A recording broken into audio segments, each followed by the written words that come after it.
Hey, how are you? Doing well. How's your sister? She's doing well. She's gonna watch today. Oh, yeah? Yeah. Nice. Yeah, we still watch you. I don't know, you're a big part of our relationship. We talk about you all the time. Amazing. Yeah. So just everything, all the time. What does it feel like to have a black in the family? Feels great. Yeah? Yeah, Nice. makes sense to me. Yeah, that's right. We are family. Do you guys mind moving up some? And then the people that come late, they can just...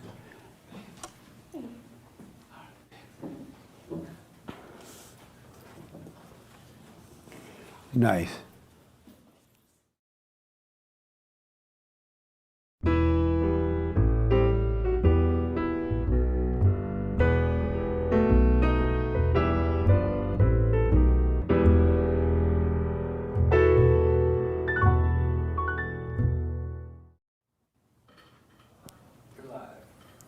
Good morning. Welcome to church. I'm Jesse Peterson. Thank you all so much for being with me. You can go to our chat line and Hate will respond. Let me know your questions or comments, and I could respond accordingly at, is it Buy Me a Coffee now? Yeah, Buy Me a Coffee. At buymeacoffee.com/JLP Talk. Wow, I remembered. I'm black and slow, but not that slow. But that black. Anyway, welcome. Good morning, y'all. Good morning. Again. Are you drunk? Oh. Nervous that I'm late. What? Nervous I'm late because I was in the bathroom. You what? Nervous I was late because I was in the Oh, bathroom. nice. So how's everybody? Wow. Any questions or anything? Anybody have a life this week? No one? Y'all just walked around like zombies? Really? Anybody here for the first time? Oh, okay. What's your name and how did you hear about us? Justin, and I saw you on Get a Job like a long time ago. Get a job. Amazing. Amazing. All right, well, welcome. And how about you? Yeah, I'm Elisha. Hi. I'm Elisha. Been up in Northern California. I just saw you online and thought the Fallen State was pretty entertaining, so I thought I'd come say hello. Right on. Hello. Yeah, Thank you. yeah, it's good to meet you. You too, buddy. Thank you. Anybody else? Your first time? First time. My name is Jerry, and I heard you through John Zorka, the podcast that you did. Oh, yeah. Yep. Nice. Welcome, man. Thank you. Amazing. Is this your first time? Yeah, my first time as well. And what's your name? My name's Rachel. Rachel, welcome. Yeah, thank you. And you found us on YouTube too? Yeah, through him. Nice. He shared the John Zorka interview with me, and we watched it, and we've been watching your stuff ever since. Did you have a reaction to it? I thought it was enlightening, the conversations that you talked about. Right on. Yeah. Did you think I hate women? No, I don't. Did you know that Satan was a woman's god before that? I did not.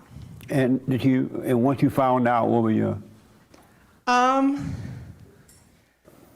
It was intriguing. It was.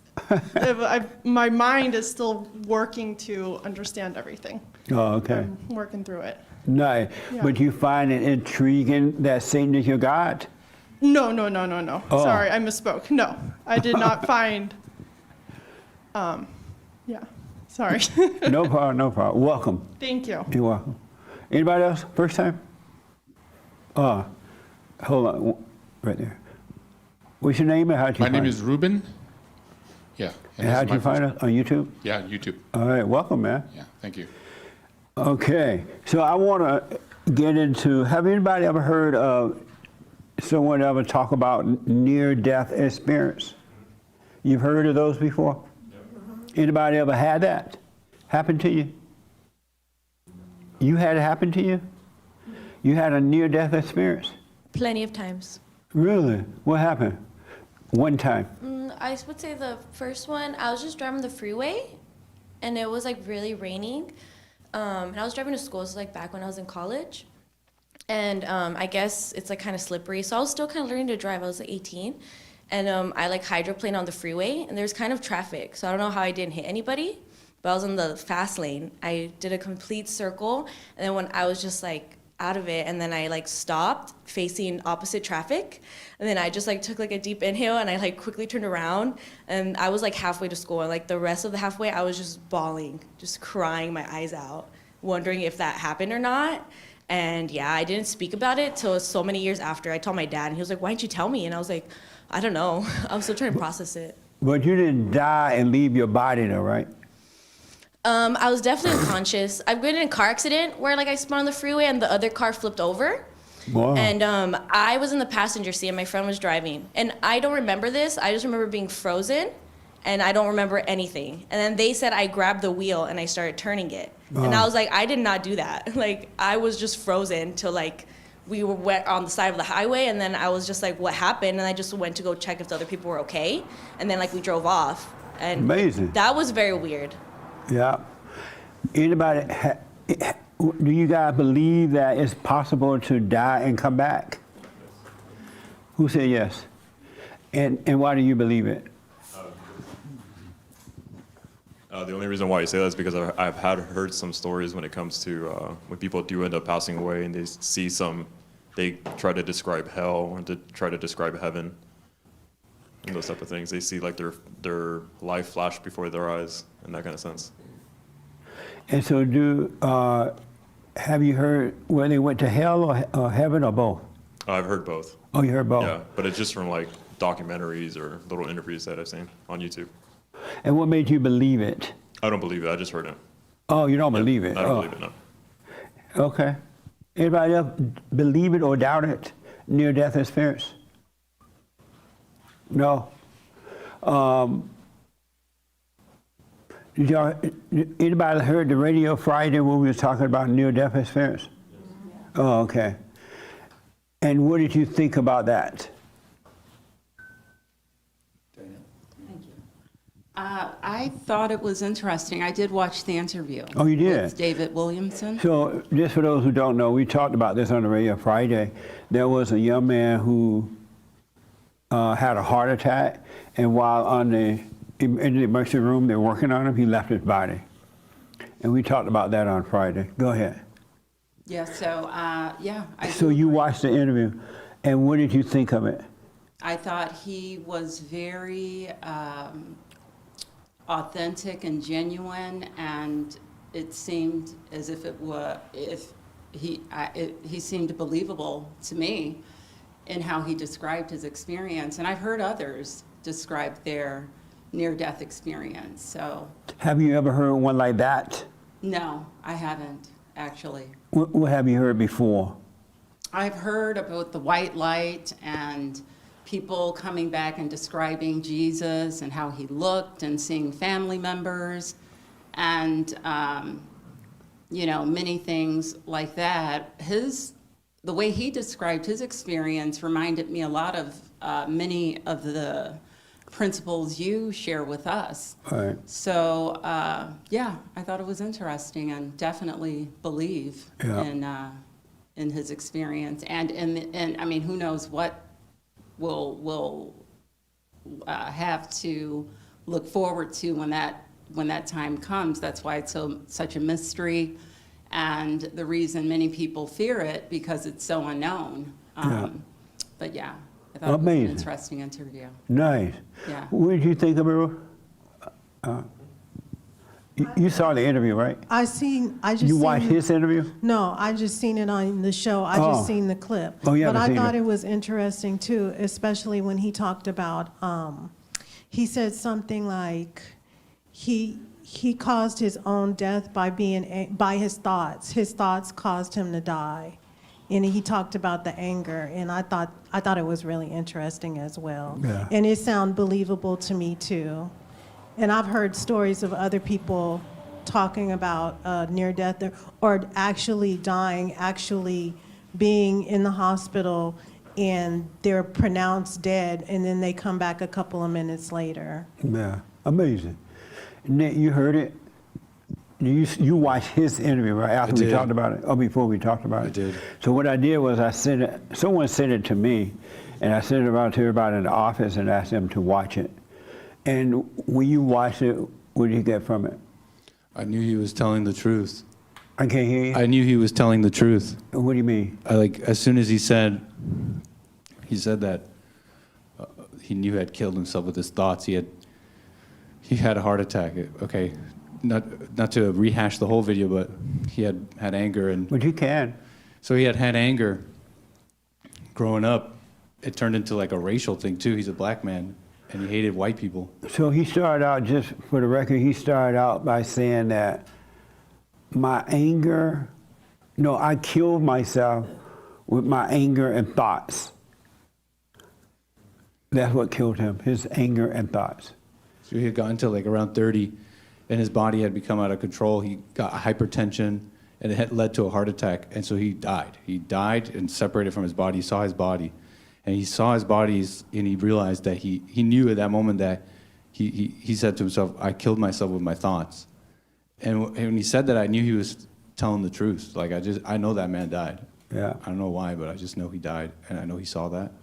And I had an odd experience where I became fearful for my own life in like a selfish way.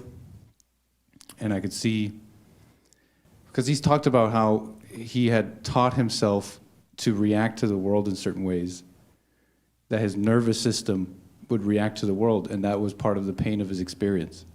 And so I saw how I taught myself to be guilty like that too. I'd hear calls on the show or people here, and I'll think, yeah, that's me, and I'll just hit myself. And so, anyways, I just know that, I know he's telling the truth. I don't want to just go on and on, but I just know he's telling the truth. Amazing. Yes. I have one more thing to add. One thing that stood out to me in that interview is how he described how he sees everything as zeros and ones, and how there's no good or bad, it's just an experience. Yeah. I thought that was, pretty profound. I Amazing. just wanted to add that. Thank you. Yes, sure. Yeah, I think the part that stood out for me was, like Nick said, how he didn't know that his thoughts had killed him until he had that experience. When he was growing up and he had all that anger, he talked about how that hatred was destroying his body. And, it wasn't until he had that experience that he realized that that was the case. And he talked about it in such a non-intellectual way. Like the way he talked about it, it really was a message for everybody. Like it's a message that's able to reach everybody. That's why we see like the truth in him speaking. It's not in an intellectual way that will only hit a few people. Right. He talked about it. I feel like that's why we saw it as genuine, and because he didn't intellectualize it, and he talked about that much as well. I mean, it was really an amazing interview. I had heard a lot of I had heard that people who have near-death experiences, and also another thing is some people think of near-death experiences as like you almost die and your life flashes in front of your eyes. But in the way he was talking about it, it's more of a dying and being dead for a little while and then coming back. But yeah. Amazing. Did you watch it, Francisco? Half of it. Oh, okay. It's interesting, his experience saying that he actually was in darkness. It was so dark that you can feel it. It wasn't the black darkness that we know of, but it was much deeper. And he had kind of a joy and happiness where he was at, and said he was kind of angry when they were trying to bring him back. He saw relatives that were crying, and he wanted to console them. And the other profound thing for me is I really couldn't understand what he was saying. He's talking a different language. He said that everything. He was speaking in tongue. Yeah, he said everything that you hear about and see, whatever political party you belong to, it doesn't matter. It's the same as a piece of paper, And so I couldn't really fully understand. Make what he sure was we saying. get a chance, I recommend you watch the whole thing. Yeah. It was interesting. Yeah, I couldn't understand what he was talking about. This guy, this was the best near-death story I ever heard. It made you want to die.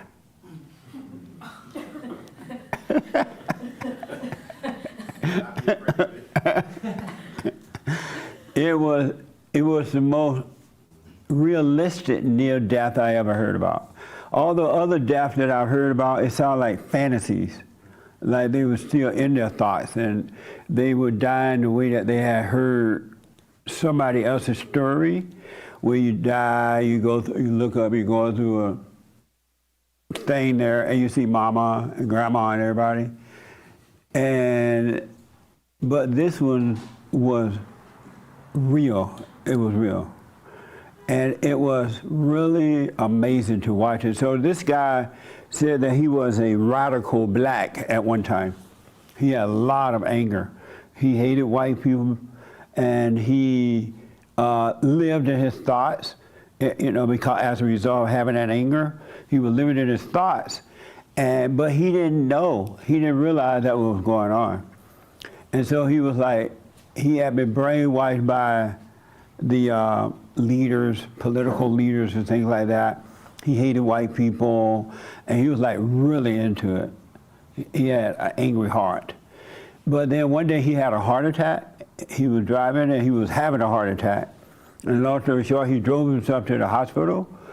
And while they were trying to what's that the word? What? Resuscitate him. He left his body. He really just left the body, and he was able to look down and he saw what was going on. Did you watch it too? No, I haven't seen it. Oh, okay. And he saw the doctors working on him. And then there was one woman standing in a corner. She was like this, worried about him. And then he felt really bad for her because he was thinking, ain't no problem, I'm fine. You don't have to be worried about me. I'm doing just fine, right? But he felt bad for her. And then he talked about, he went into this darkness. Did he call it a void, like? A void. A void. And what happened in the void? He said he was on the gurney, right? And that in a moment before he left his body, he like closed his eyes and everybody became stars, like little lights, orbs of light. Yeah. And then right after he came out of his body and people were themselves again, but he was clearly outside of his body. And then he saw everything we talked about. He looked at his body. He realized he killed himself with his thoughts. He looked at his body and his mind like in his mind the words, because he thought, what's left? If that's my body, what's left? The word awareness and soul came into his mind. And so he goes, and then he looks up, and it's just a void. And it's like, he describes it almost like stars and like the cosmos, the universe, but also a deep, dark, black void that he could almost feel himself like flowing through. It had a content to it. The point is when he looked at the void, everything was there. All possibilities was in the darkness. Life, everything was in the darkness, in the void, right? He had another word for it, but I forgot what it was. It void? I mean, something. But yes. Yeah, he described it almost like Nick said, like a substance. He described it almost like velvety. Right. Yeah. But in there was everything, whole life itself. But what he realized, long story short, because we're not going to be able to do justice to this, long story short is that he had no thoughts. All thoughts disappeared. He had no anger. All anger disappeared. And he realized that that's what had killed him. He killed himself by being angry and hateful like that. But then he became whole. He became one instead of being divided. And that's what thoughts and anger does. It divides you. And anyone that is divided is of their father, the devil. Christ came that we may become whole. And so in this experience, he became whole, and everything this anger disappeared, the thoughts disappeared, and he was free. He was just free. And the way he came back was he saw his aunt or somebody, right? Aunt who was like a mother to him, I believe. Right, Sean? Yeah, he thought that that woman who was standing beside him by the gurney holding her face might have been his aunt, who was like very sick at the time, like in a coma. So he came back. But then when he came back, he did not, on the way back, he did not want to come back. It was too painful. He got back into his imagination, and it was just too much. Yeah. It reminded me so much of the silent prayer, because he talked about how that experience is still with him, and he can sort of tap into that void that he called it. So it just reminded me of the silent prayer, because most of us do it, and then it sort of stays with us through the rest of the day. It's something that we can sort of tap into. I know we're supposed to be praying without ceasing, but I feel like most of us do it, and then sometimes get lost in our thoughts, but it's still something that's there that we can tap into.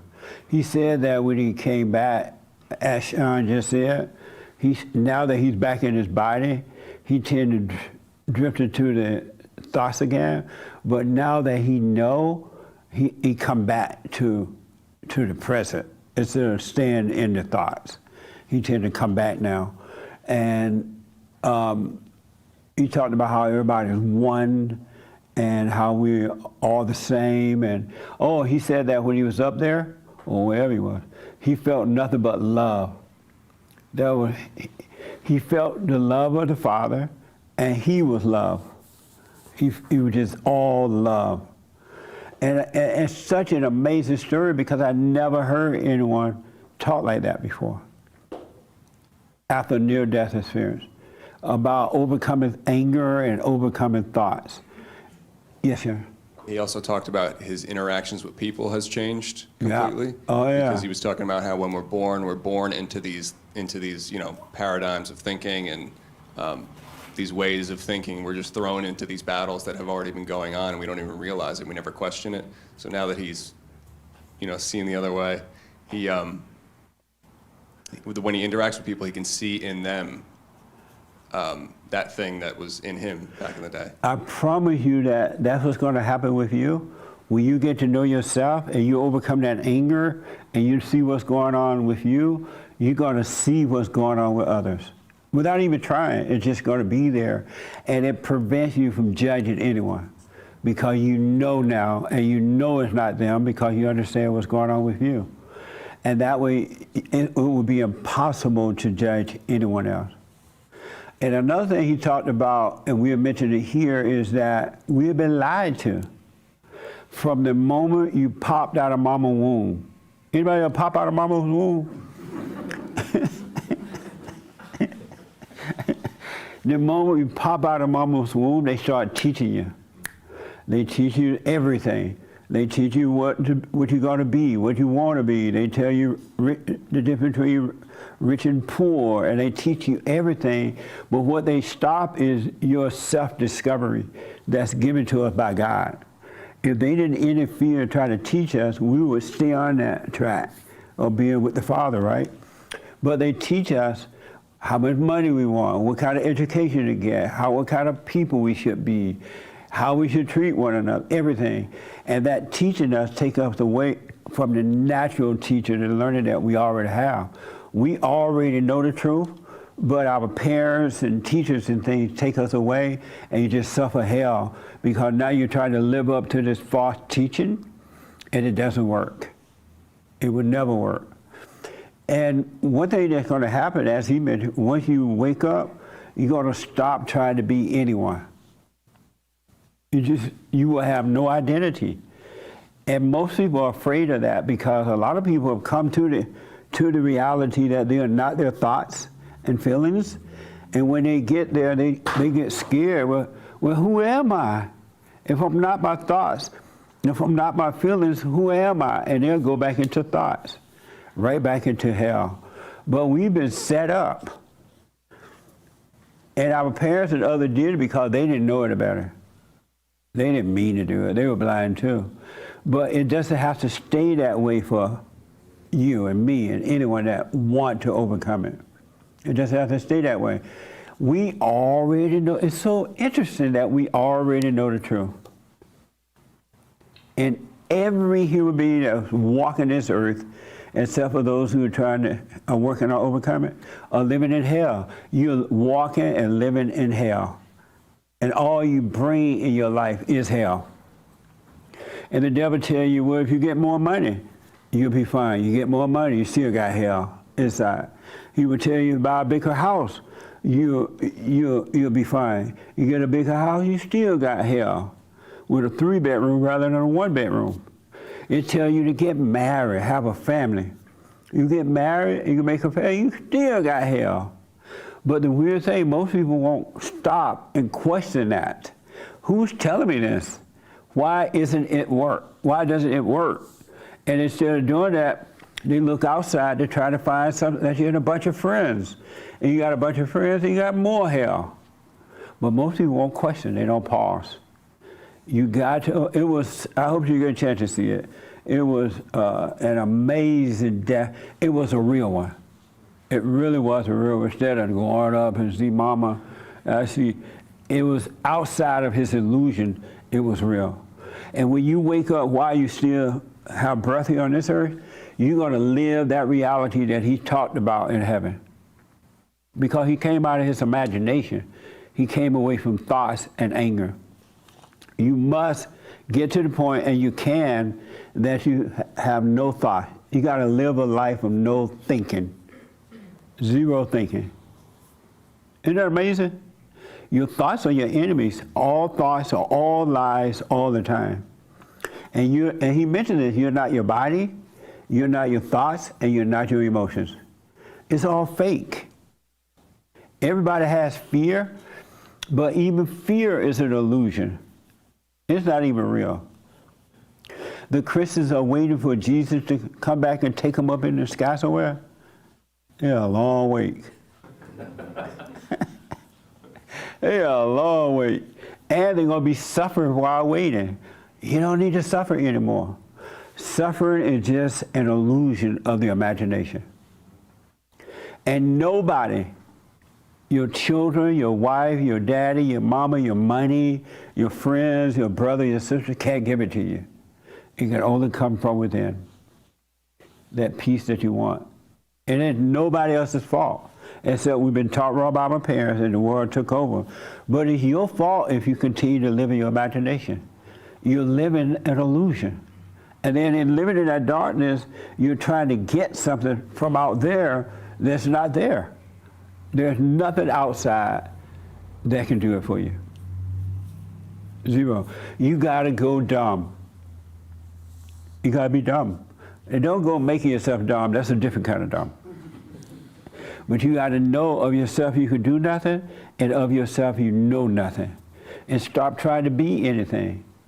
It's a waste of time because the more you try to be something, you're nothing. When you stop trying to be something, you're something. He mentioned that he realized that we are the light. He was in the light, and he realized we are the light, and we are. That's the identity you're trying to get back to before you were traumatized. And I almost don't want to tell you that because now Satan's going to tell you, you're the light. And you're going to go around telling people, I'm the light, lying to yourself. Because Satan would use the truth, like he does the Bible and everything, and he'll quote the Bible, he'll quote what you hear, and if you don't know that it's from him, you think it's from God. But Satan will tell you now, oh, you're the light. If he tell you that, let it pass. All right? Because in the light, there is no thinking. When you're in the light, you don't think about being in the light. You're just there. There are no words. It's just living. And it's interesting that you could really have it right here, right now, while you live. Because the way you drop your bodies, you don't know what's going to happen after that. I wouldn't take that risk. Any questions about that? Anyone here has anger? Everybody lying? What the? No one here has anger at all. Yes, sir. Yes, I do. And how do you know you haven't? Did I have it? Yes. Because I throw rocks at people. You what? I throw rocks at people. Oh, you do? Yeah, I do my best not to do it. I Oh, just he's found you. responding to the biblical question. Oh, how often do you throw rocks at others? Yeah, so I do it very minimal than I have previously. The only reason why is because only a few months I found you, and since I started doing the silent prayer, I started becoming more aware of my actions and other people as well. Yeah. So there's times where, say for example, I'm driving, someone cuts me off and I have to swerve just to avoid them. Then in my head I start going through these thoughts, and then sometimes I'll act on them, sometimes I don't. Yeah. But when I do, then I stop it immediately. But I'm still trying to learn all that. Amazing. Have you gone and forgiven your mother? I have. How did that go? It went pretty well. She took it. She said she was sorry. Did the same thing with my dad. Nice. He said the same thing. Yeah. Good, man. You doing the prayer? Yes, sir. I want to encourage you, pray without ceasing, because if you're not aware, the devil creeps in. And he would take over without you seeing him. But if you stay present, and that's what the prayer does, it helps you to stay present. The devil can't get into your mind and make you afraid and make you this and make you that. But when you're unaware, you got to practice being aware. And you're going to see that we're all the same. Somehow or another, we're all connected. That's why when you do something to others, whatever you do to others, you're really doing it to yourself. But you don't realize that we're connected to one another. But you will see that you must pay attention to self. Anyone else want to respond to the biblical question? How often do you throw rocks at others? Nobody? Anybody here to fellowship or just to listen? Do you throw rocks at others? I do, and more often than I should. And I believe that when I throw rocks at others, it's me putting my frustration that I have with myself out on others. Yeah. And I'm working on the silent prayer, and I'm working on controlling my thoughts. And I believe sometimes I get angry at myself when I have thoughts, then I'm trying my best to have an empty mind, and I lash out on others, and that's when I throw rocks. And when you try to control them, what do you do when you try to control your thoughts? I try to, sometimes I talk to myself in my head, and I'm like, okay, you need to get rid of these thoughts, you need to get rid of them, they need to leave. And I just try to focus on the quiet that I know is in there in my brain. Yeah. There's a spot in there that is quiet, it's not all crazy in there, and I just try to find that spot. And when you talk to yourself, are you moving your lips? No, I'm not. And how are you talking then? I'm Are you hearing like a this? voice in my head. I'm sorry? I'm placing a voice in my head that is not. That is so interesting. Yeah. And the reason I asked you that because I was talking to some people on Saturday, Yeah. and they told me they did the same thing, that they talk to themselves in their head. So I'm like, when you're talking to yourself in your head, are you moving your mouth? They're like, no. Yeah. And so I'm like, well, let me hear you talk to yourself. And they couldn't do it. Yeah. Can I hear you talk to yourself without moving your mouth? No, you can't. It's all in there. So why do you think that's you? I believed that it was me because it was in my voice. And so then I placed a little bit, probably more trust in it because it's in the way that I do verbalize audibly. Right. So I believe that it was the same. Anyone else talk to themselves without moving their lips? Everybody does that? And so, let me have it. I want you to know that that's not you at all. Yeah. Really? I'm seeing that now. You are right now? Yeah, I'm realizing that, yeah. Yeah. But he sounds like you. Mm-hmm. And he makes you feel like it's you. Yeah. Whether it's feel good or feel fear. But it's not you, so I want to encourage you, don't believe it.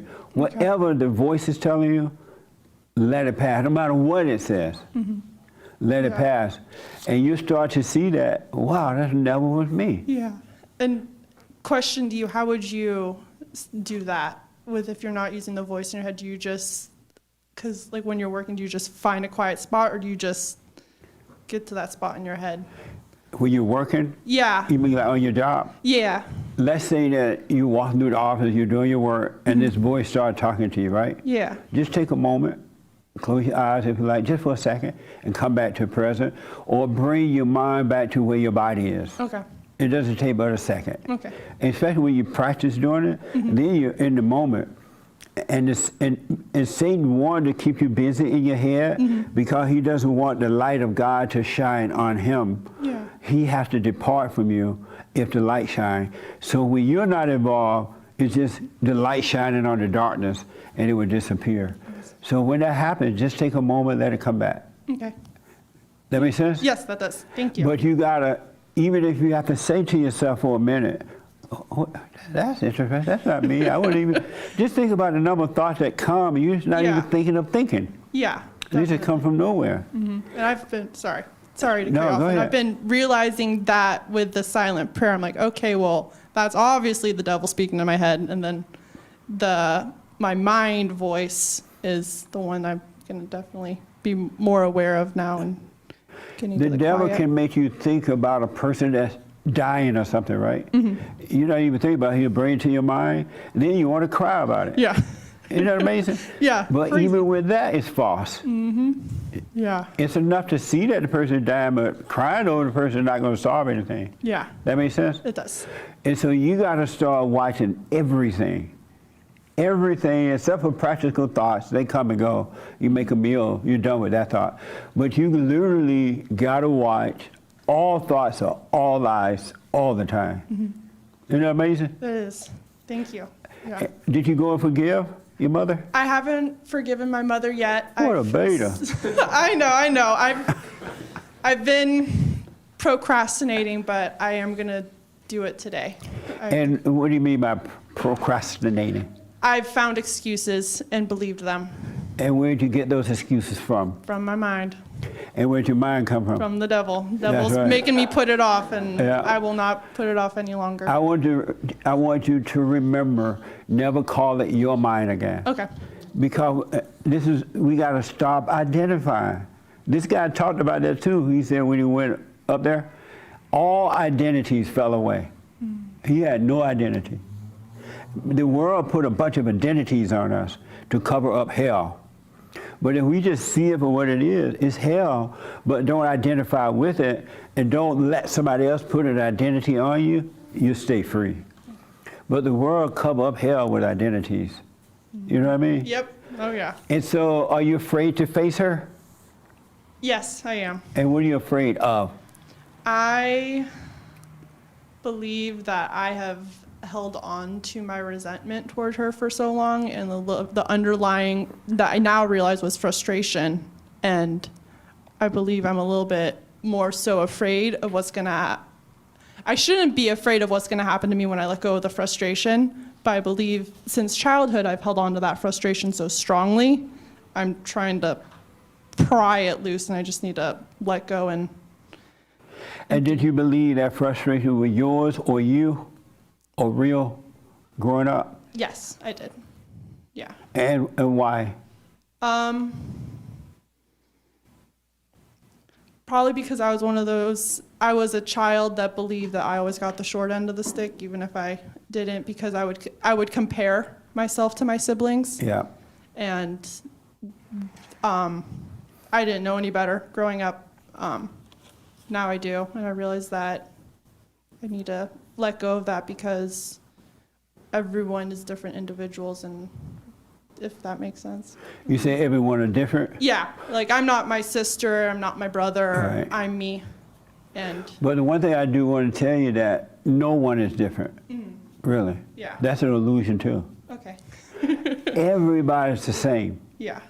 Everyone is in a fallen state and they act the same way, they think the same way, they react the same way, they are divided the same way because they live in time, thinking about the past or the future.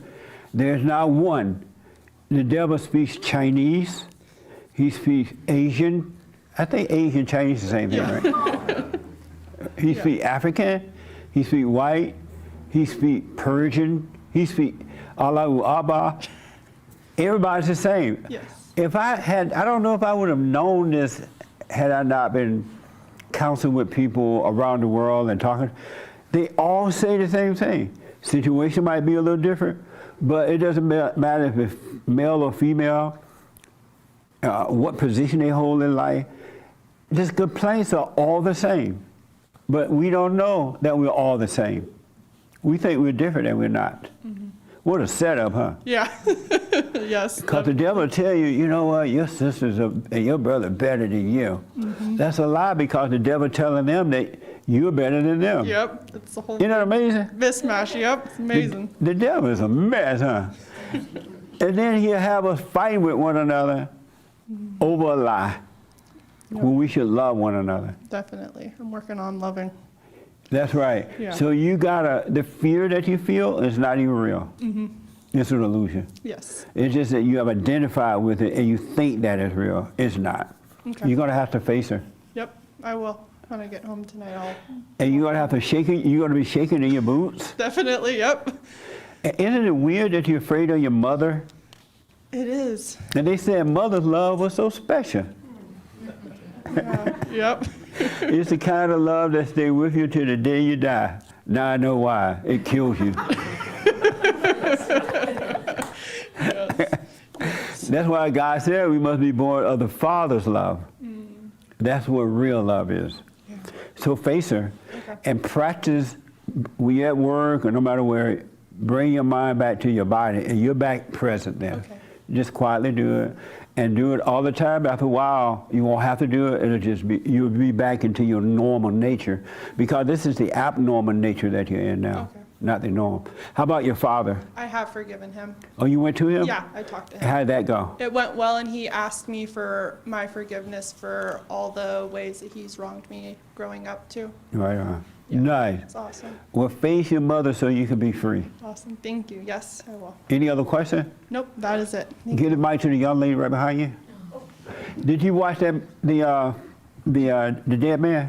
I didn't. Oh, okay. I'm not sure if you told us this last week, but I heard this thing about when you're born, you're actually dying because you're leaving a place that you will never come back to.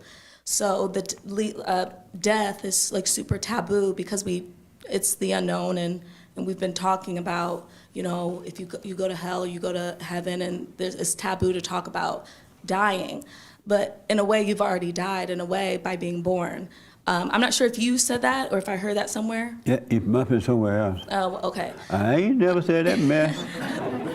I'm not sure, but what did you think about that? There is only one death, and that is the death of the identities, the death of the ego. That's the only thing that's dying for those who work on it. Most people, don't, because they love their hell, they don't work on dying from the ego, so they die in that, really die in that. And they're stuck in it once they leave the body. But there's only one death, and that is the death of the identities, better known as ego. There's no other death. Death is an illusion too. All you're doing is overcoming these false identities that have been given to us that keep us living in hell, which is fear and doubt and worry and insecurity and all that. That's the only death there is. Okay. Isn't that amazing? It is. Amazing. So you don't have anger anymore? I've been doing the silent prayer since I last saw you, and it's made me more aware. I wouldn't say that I still don't have anger. Like it still creeps up, but I acknowledge it and I move past it. Yeah, I mean I have anger, I guess, but I'm trying to work on it and ignore it. So do you have it or you don't? You say, I guess. Yes. And do you have fear? Yes.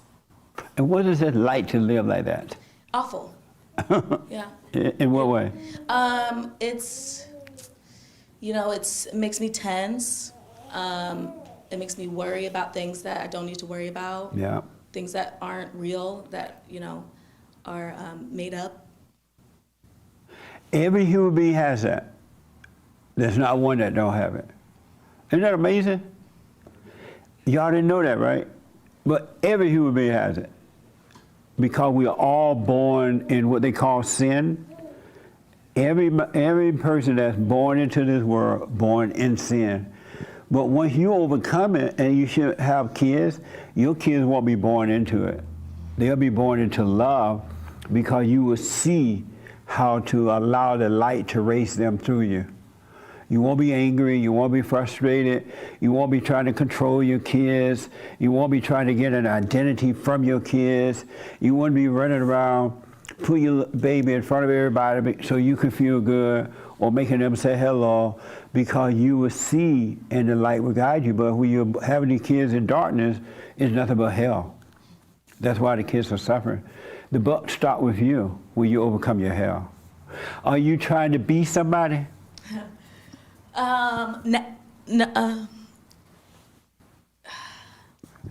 Yes. See, Yes. Satan trying to tell them, don't say yes. Yeah. Whenever they go,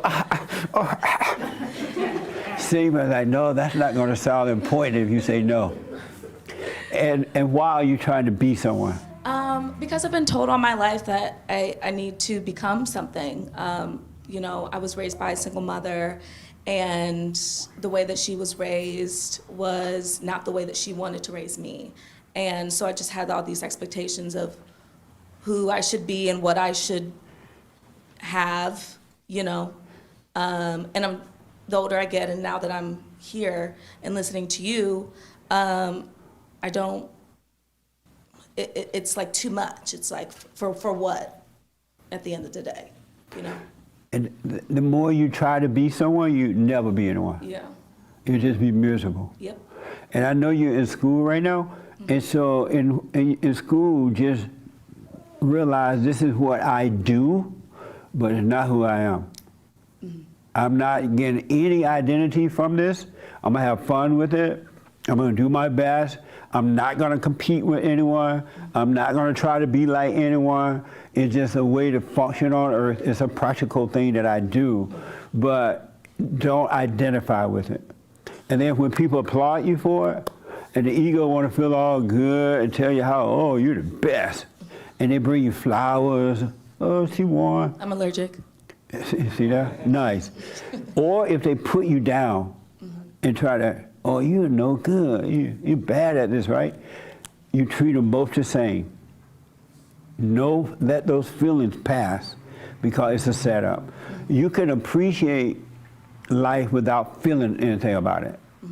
So just notice, you feel good when people say nice things to you, and you feel bad when they don't. They're both imposters. That is a divided person. So just watch it and let it pass. All right? Thank you. You forgave your mother? I did. And how did it go? It lasted a while. You know, we had a conversation. We had a couple conversations because it was hard to, you know, I forgave her, but then she just wanted to continue to talk about, you know, why I was talking to her about this and why I was forgiving her and what I needed to forgive her for. Right. You know, our relationship was never really great. I feel like our relationship is now getting better because I forgave her. You know, she still says crazy things, but I just let her, and I love her, and I'll just forgive her and, you know, let it be what it is. But I forgave her, yes. When she says crazy things, do you correct her? No. Why not? I used to, but no. Why not? Why don't you correct her? Because because it's kind of like a waste of breath. Oh, she's not ready to change. No. Oh, okay. No. Nice. Yeah. Yeah, just give her the finger. I can't do that. Why not? I won't have a finger. How many people can give mama the finger? Nice. Did you have your hand? Oh, no. Oh, you had your hand? You can give mama the finger, you say? Yeah, I do. And what do you mean by that? So recently just started listening to you. This your first time here? Yes, first time here. Oh, welcome. What's your first name? Thank you, Stephanie. Welcome, Stephanie. Thank you. So yeah, recently just listening to you, I'm still working on forgiving her, haven't forgiven her. And why not? It's just kind of hard. I know I've forgiven her like years ago. Let me hold that point. Okay. No, see how everybody have the same problem? It doesn't matter the color. Everybody's scared of mama. Everybody. It's the same thing. Did you know that? I did not know that. It's the same thing. But we think it's different because of our color, our finance, and, oh, they holding me back. Nobody can hold you back in life if you don't live in your imagination. That is an illusion too. But go ahead. So yeah, with the finger aspect, though, it's just started happening. Like before, I was like, oh no, that's your mom. You have to be respectful. But working on the forgiveness aspect of things, I'm just kind of stuck there. I know it's easy if I would go and do it for my dad because we talk all the time. Yeah. But with my mom, I'm just like, I just know it's a deeper conversation. As she was saying, it's going to be a multiple conversation thing. I don't think I want to have a multiple conversation. And how do you know that's what it's going to be? So I started it, when I first started watching you, I started with the forgiveness, and she was like, what do you mean? And I just kind of like choked up. And I was like, oh, she's going to keep asking that. And that's kind of what it's been. She's continuing to ask that. So just trying to find the space, I guess, to say it and not feel anything on the back end. Why not just say, well, I've been resenting you because you imposed your life on me or whatever, right? Yeah. And I'm sorry for resenting you. Why not just say it? Okay. I'm going to just No, say that it. was a question. I don't know, though. I've played it out, I guess, in my head because, that's what the devil say. Get it all together, play it all out. So I guess that's kind of where I get stuck. The devil keeping you in hell. Yeah, big time. The beginning of overcoming fear is to see that you're angry and that you resent your parent and go and shake in your boots but forgive them. That's the beginning of overcoming fear because you're facing it. Okay. And you're going to, if you stay with it, you're going to see that is an illusion. And all your life you've been living in an illusion life. It's never been real. Yeah. Isn't that amazing? It is, though. And you don't like yourself and they don't like you. Have you noticed you don't like yourself? Yeah, big time, a lot. Anyone that has anger don't like themselves. Did y'all know that? You punish yourself more than your enemy can possibly punish you. Isn't that amazing? And you blame your enemy. But anyway, you notice that you don't like yourself? Oh, yeah. And what is that like for you knowing you don't like yourself? It's rough. It's In what way? a painful process. Yeah. Yeah. It's hell, right? Yeah, it's hell. Are you tired of living in your hell? I am. Well, forgive mama. I'm working. I'm going to forgive her, too, yeah. But there's nothing to work on. It's like lifting weight. You're not going to get muscles until you lift the weight, right? Yeah. The courage will not come until you do it. Just do it, okay. So there's nothing to work on. You can't build up courage and then go. You have to go shaking in your boots. All right. I gotcha. And the devil is trying to talk you out of it because he's living inside of your imagination and emotions, and he doesn't want to leave you. So he's talking you out of it. That's not you. He's telling you, oh, this is going to happen. That's going to happen. And so when I say give mama the finger, what I mean is be honest, but don't resent her. Gotcha. Just don't be angry. Just as we couldn't help ourselves, she couldn't help herself. Gotcha. The same devil is driving her. That make sense? Yes. Are you married? I am. Oh, you must give your husband hell, huh? Sometimes. Poor guy. How does he deal with your hell? How do you deal with my hell? No, you tell me first and then I ask him. He just goes mute. Sometimes he's just like, you got to forgive your mother. And I'm like, yeah, I do got to forgive my mom. But I think listening to you have really kind of opened like a big eye for us and where I am and how I function for us to be a little bit better in how we're responding to each other. Nice. So, yeah. Yeah. Well, go and forgive your mother. You're doing the prayer, right? I'm working on that. Are you doing the prayer? No. What? And so what are you working on then? You ain't go to mama. I got to open it up You're and not read doing the prayer. What are you working on? I'm getting there. Getting there from where? So like opening the browser, listening, reading the silent prayer, that's where I am. So I opened it today, Now, getting to read it is the next part of it. You don't even have to read it, just listen to it and do it. Yes. You got to start serious. But now that you have a baby, a little baby, Yeah. you're going to pass that hell on to your child. And you don't want to, but you Right. will. Right. Because you don't have the love yet. That makes sense? Yes. You don't have time to waste. You about to destroy another soul. Please don't. Yeah. I'm sorry. And please not. You know. I can't hear you. Not trying to. Working on to not do that. I know you're not trying to, Yeah. but because you're in your abnormal nature, a nature of anger and no love, you can't help it. You can only give out what you are. Right. Correct.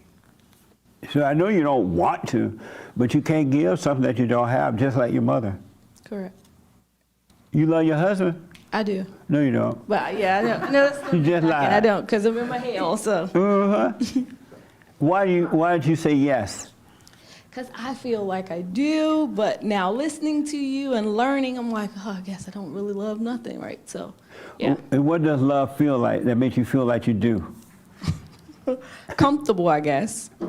You feel comfortable? Yeah. And how would you feel when he don't love you back? Uncomfortable. Like See? I'm in a hell. That's right. So, yeah. Because you don't love him. That thing you're trying to get from him, you call it love, but you're really trying to fill this void, this frustration and this emptiness you have. Right. That can never do it.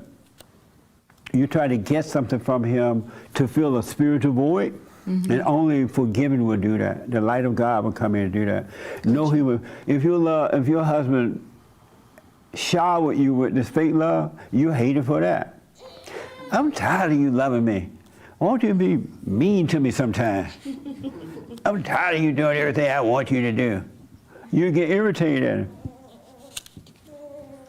Isn't that right? That's correct, yes. You'll see him coming, he'll have some flowers, and you'll be like, oh, Lord. But no human being can fulfill that. So face it and go and forgive her. Yes, sir. All right? And do Thank the prayer you. too. I will, thank you. All right? Any question about anything? No. Okay. And you're the husband?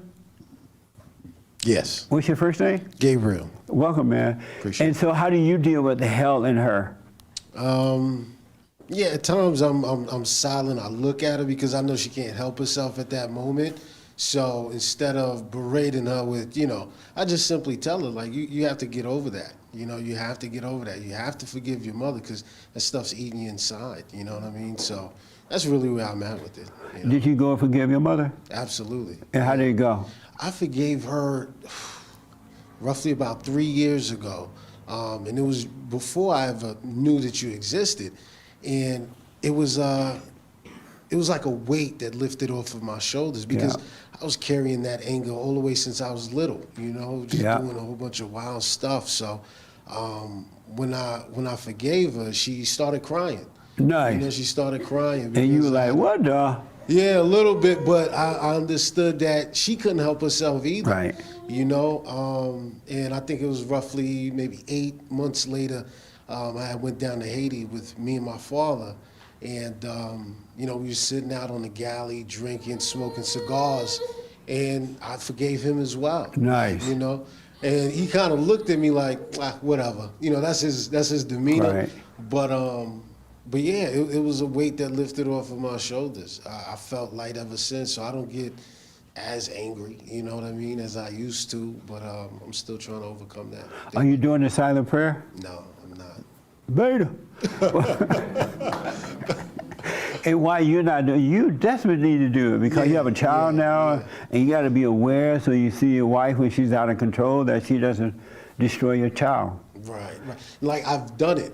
But why don't you stay with it? I'm not active with it. And why not? I don't know. I think, life just bombards you from left to right.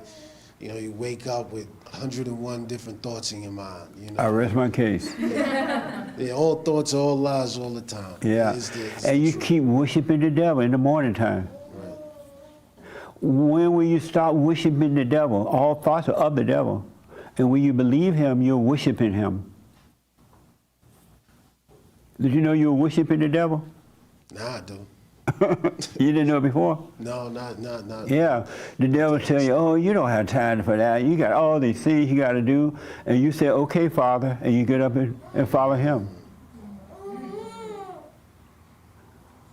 Because in reality, the only reason you got so much to do because you're in your ego. We don't have that much to do. Life is not complicated where we gotta be busy all the time. And you're being busy because you can't handle not having anything to do. You feel lonely, you feel scared, you feel empty, you feel like life is not working. So you gotta have something to do. But in real life, you don't need to have all that stuff to do. You're worshiping the devil when you do that. God said, and it's true, his way is easy, his burdens are light. Satan's way is busy and frustrated and in a hurry and comparing and competing and carrying on. Isn't that amazing? Amazing.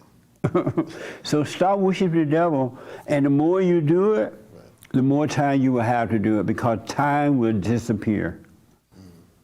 Time will disappear. In real reality, there is no such thing as time. It's an illusion in your head. What do you think about that? That's profound. So get with the prayer. Both of y'all, you can get with the prayer and stay with it. Absolutely. And don't do it. Don't say to yourself, I'm doing this for my family. You're doing it for yourself, to know thyself and come back to the Father. And he will guide you. All right? Any question about that? No. How often do you throw rocks at others? Uh-huh. You know, I was just telling her, like, I can't hear you. I like to pitch rocks a lot. You know, I'm very critical in certain instances. Yeah, sometimes it's just for fun to laugh at it. You know, it's nothing like with malice intent, right?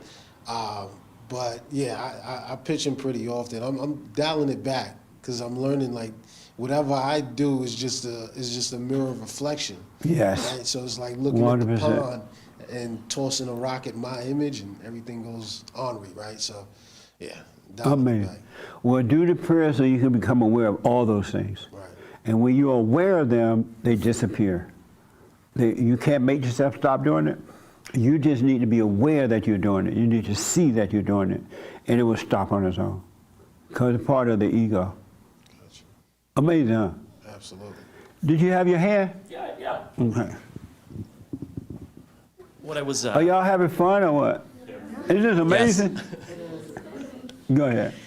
I wanted to add, when we're trying to forgive, the whole thing we're trying to do is we're trying to get away from our emotions. And when we have the thought of, I don't want to go forgive because I don't feel good about it, that's the whole reason you're supposed to do it, because Absolutely. you're trying to get away from that negative feeling. And as I notice, the more I go through my life, and I still might have the fear or have the resentment or have the anger, but when I see it and don't act on it, I don't feel good. I actually feel bad because I'm doing things that are going against my ego. Amen. And as I keep going further and further down that path, I realize you see it in a strange way. It's like I have good friends. I'm divorced, but I have a wonderful ex-wife and I have wonderful children. Is she wonderful because you don't have to deal with her anymore?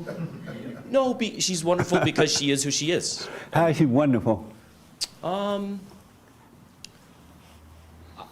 Even though I've done terrible things, I can still, every Sunday I get to cook breakfast at their house. And You cook breakfast? yeah, I cook breakfast. And that made her wonderful? A lot of women, when you get divorced, especially how my divorce happened, they have so much hate and anger that they will destroy their children's lives, and she hasn't done that. And so that's better than most. How old are the kids? 5 and 2. Oh. Yeah. So She destroyed them. She's trying her best. Has she overcome her anger? Nope. She's still but she's still doing Have her you best. told her to go forgive her mama? Yes. And she didn't do it? At any time when I'm even giving advice to somebody, it's like, she didn't do it, but all I can do is be honest with her about it, and if she does it or she doesn't do it, that's her journey. That's right. To figure that out. And why did I say don't? She's not wonderful. You don't think anybody is wonderful Right. because they're not. Right. But And the reason I tell you that because you want to see her clear, in a clear way. But if you got this word wonderful, and the devil tell you, oh, she's wonderful because she doesn't act like the other women. She's wonderful because she let me make breakfast here. She may be cooperating with that, and that's fine. But she's not wonderful, so that you can see the real deal. And the light will, there's something you can do to help her, you will in the right way. yeah, and because I see there's certain things that I would observe about her, and it's strange because even though we're divorced, I still feel like that light and authority from God. I still have it, even though we're not a quote unquote family. Right. But originally, so like I come to my wife's house and I'll stay with the kids for the night, and she'll take off. Originally, she would not say goodbye because it was too painful. The kids would, be upset, but really she was just getting upset. Yes. And I saw that, and then I told her, it's like, just say goodbye to the kids and leave. It's not a big deal. You're gonna see them in 2 more hours. Like, it's not a big deal. And then I watched her start to say goodbye, and then it wasn't an emotional thing with the children, and I could see it's like, oh, I saw something that was wrong. I said the truth. Right. She absorbed that, and that is wonderful. It's do what you want, but I wouldn't attack. You just need to see it without attachment. I'm telling you, that's what the devil does. He'll let you see it, and then he'll give you a name to call it, instead of seeing it as, oh, this is the light, oh, this is the darkness, right? He'll tell you, oh, that's wonderful. Now you get a certain feeling about her and about the situation, and you're no longer any good to her. Yeah. Because you're seeing her through these wonderful eyes, and she's catching hell. Yeah. And she's giving your kids hell. Yeah. But you won't be able to see that because you have put the title wonderful. Yeah. That makes sense? It totally makes sense, yeah. Anybody disagree with that? The devil always giving us titles to cover up hell. And you think you're saying that because it's coming through your mind, but it's not. Yeah. All thoughts are all lies all the time about anything. Yeah. That makes sense? Yeah, I'm comparing her to other wives and other women. It's just like, That's right. She's neither good nor bad. She's just a being. That's right. Living her life. Absolutely. Yeah. And the devil tell you, oh, and that's what he does. Like I just said, he makes you compare. Yeah. Oh, she's wonderful. She's not like Louise, the way Louise did John. Yeah. She's not like that. She is wonderful. Yeah. Don't y'all see the setup in that? It's enough to just see it. You need to add it. Seeing it is everything. Yeah. It doesn't need another cover over. It doesn't need like the young man felt the void. There was nothing but that. Yeah. It's not a cover up. Yeah. Did he say if he went to heaven or hell, that guy?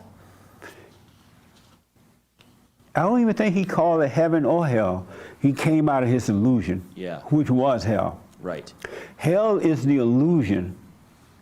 It's inside of us. That's why we need to know ourselves, because we're living in hell. And everyone that has anger is walking around in hell and don't know it. That's why when you go and forgive, you hear everyone say, oh, I felt like a load was lifted. Now the light is starting to shine in, and all the things that we've been taught, it will disappear. Yeah. You just stay with it. Yeah. And I like if I understood you correctly, I like the way you said that you can feel this stuff, you feel the pain, you feel that, but you know now it's not you, so you keep doing what you need to be doing, and you don't let that stop you, and it will take care of itself. Yeah, I even noticed too is like, I didn't know you could, I never felt like bad in my life, but I just lived through my ego for a really long time. Yeah. And you can't, that will work for a little bit, and then it doesn't work anymore. Yeah. And then you have to see what you've done and reconcile that. And then I guess it's like letting that you've been so attached to your ego for 30 years and now you have to let that die. It's obviously going to be painful. Like everything about it is painful. You have an opinion about a coworker at work. Yeah. And before I would go maybe vent to them or do whatever it's going to be, but now I'm not doing that. And then you go home and, when you do the prayer, that to me, I'm going through my the things I overreacted to during the day or the things I didn't overreact to during the day. And I'm just seeing that and going, oh, that was a proper way to do it. I didn't have an emotional reaction. And it always works out. Every emotion you Absolutely. have, you're wrong. Everyone. So it's just, if you have any feeling or opinion or emotion about anything, just sit in that and you will see that you're wrong. And then I notice you don't just learn it once, you learn that lesson every single day over and over and over again that you're wrong about literally everything. Absolutely. You've never been right. Never been right. Been wrong your whole life, trying to make a wrong a right. Yeah. Isn't that amazing? Yeah. And I want to encourage you to practice, when you practice being aware, when the thoughts come to judge someone or get angry or to get in your head about something, practice catching it before you get into it. And then the pain won't be there then. Because when the thoughts just flow through, it doesn't fall into the woods of pain. Because thoughts are supposed to just travel through. But when you allow it to hang around, it fall into that prodigal son stage of pain and loss and worry. You've been turned away from the Father. But just practice, like you were saying, if you do it 1,000 times a day, practice coming back to present. And eventually, I'm telling you, it'll become the normal way to live in the present instead of abnormal or living in your imagination. It really, really will. Amazing. So you got to live with this knowing that it's not you. Because if you didn't identify with it, it'll be over already. You could walk out of this room free of the pain that he's talking about, the thoughts and feelings, but you really think it's you. And so when it comes, you forget to be aware.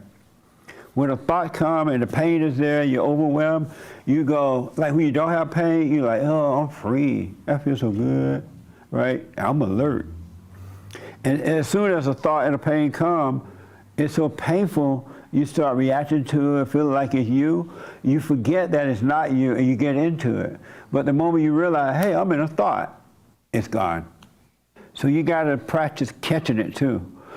We are all possessed and we need rebuking. We need to be saved from the hell. But the beauty is, we've been saved already. Really, it's already done. Everything that we are looking for, you don't need to wait until you get to heaven. I wouldn't take that risk. It's already done. Christ said it's done. He said, your sins have been forgiven. I remember somebody called my show, they were trying to act like Jesus was God, and he lied and said, Jesus said, I forgive you, your sins, or something like that. But he said, your sins have been forgiven. Really, you have never sinned. God has never held a sin against you. There's not but one that you're into, that's the unforgiveness. You're playing God, and that's what keeps you in the wilderness, in this darkness. But when you forgive, you're going to stop judging, and you'll be free. You won't be to judge anyone. The drag queens or anyone. A drag queen can walk in this room, and if you now can see, he'll walk in with a pretty dress, and you'll think, well, that man got a pretty dress. But you won't judge him because you know he's possessed. You will see because you see what's going on with you. Isn't that amazing? God doesn't judge us, and his children shouldn't be judging. And they won't once they're truly born again. Any other questions about that before? No, I don't think so.